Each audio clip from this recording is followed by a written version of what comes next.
Nampally ACB కోర్టులో కేటీఆర్ విచారణ ముగిసింది. తదుపరి విచారణను ఆగస్టు 25కి వాయిదా వేసింది.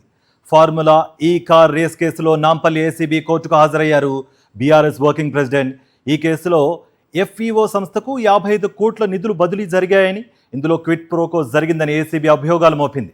అయితే ఇందులో అవినీతి జరగలేదని, అంతా చట్టబద్ధంగానే జరిగిందని అంటున్నారు కేటీఆర్. బయట బ్రేకింగ్ న్యూస్ చూస్తున్నాం. నాంపల్లి ఏసీబీ కోర్టులో కేటీఆర్ విచారణ ముగిసింది. తదుపరి విచారణను ఆగస్టు 25కి వాయిదా వేసింది. ఫార్ములా ఈ కార్ రేస్ కేసులో నాంపల్లి ఏసీబీ కోర్టుకు హాజరయ్యారు బీఆర్ఎస్ వర్కింగ్ ప్రెసిడెంట్ కేటీఆర్. ఈ కేసులో ఎఫ్ఈఓ సంస్థకు 55 కోట్ల నిధులు బదిలీ జరిగాయని, ఇందులో క్విట్ ప్రోకో జరిగిందని ఏసీబీ అభియోగాలు మోపింది.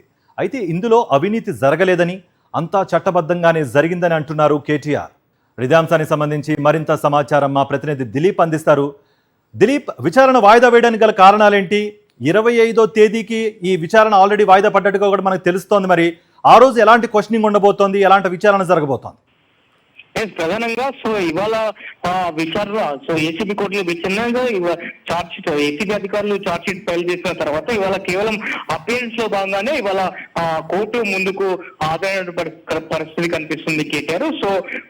హాజరైనటువంటి నేపథ్యంలో కూడా వ్యక్తిగత హాజరుకు సంబంధించి కూడా ₹1,00,000 బాండ్లను కూడా సమర్పించారు. ఏవన్ గా ఉన్నటువంటి కేటీఆర్, ఏటీగా ఉన్నటువంటి అరవింద్ కుమార్ తో పాటు ఏసీగా ఉన్నటువంటి బేలెంట్ ముగ్గురు కూడా వ్యక్తిగతంగా కూడా ₹1,00,000 బాండ్లను కూడా కోర్టుకు సమర్పించారు. 25వ తేదీకి ఈ కేసును వాయిదా వేశారు, ఆగస్టు 25కి.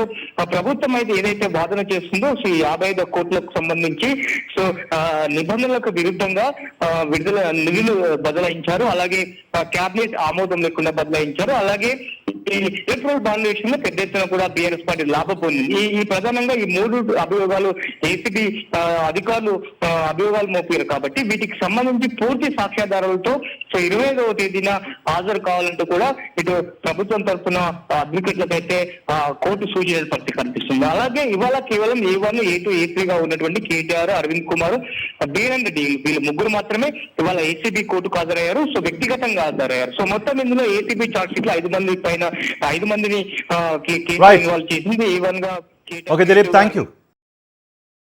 మరిన్ని అప్డేట్స్ కోసం ఛానల్ ను సబ్స్క్రైబ్ చేయండి. నోటిఫికేషన్స్ కోసం బెల్ ఐకాన్ పై క్లిక్ చేయండి.